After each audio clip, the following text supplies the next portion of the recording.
बरं, आता बोलता बोलता आपण अनेक विषयांना खरं तर हात घातला आणि त्याच्यामध्ये असं जाणवलं की कुठेतरी अ, उ उद्धव बाळासाहेब ठाकरे या पक्षाची आणि भाजपची जवळीक सध्या वाढताना आपल्याला दिसते. कारण एक फोन काय जातोय, अनेक गोष्टी थांबतायत. तर भविष्यात असं काही समीकरण जुळेल असं वाटतं का तुम्हाला? असं नाही, आम्ही एकमेकांचे दुश्मन थोडी आहे.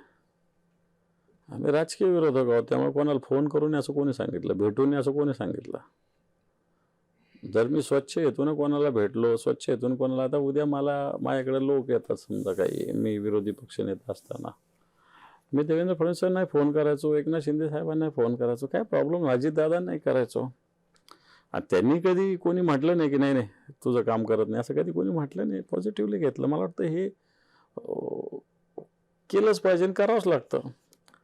त्याच्यामुळं भाजपशी जवळीक वगैरे अशातला काही भाग नाही. पण आज भाजप सत्तेत असल्यामुळे काही विषय असल्यामुळे भाजपशीच बोलावं लागतं.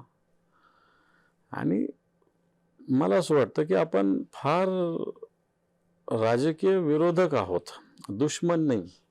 ही भूमिका आपण सगळ्यांनीच ठेवली पाहिजे.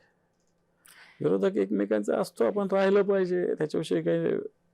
पण मी विरोधक आहे म्हणून मी तुमचं काहीच करणार नाही, तुमचा फोनवर, ही चुकीची भूमिका आहे. ती आपण सगळ्यांनी बदलली पाहिजे. पॉझिटिव्ह लोकशाहीनं, सकारात्मक लोकशाहीनं आपण काम केलं पाहिजे, असं मला तरी वाटतं.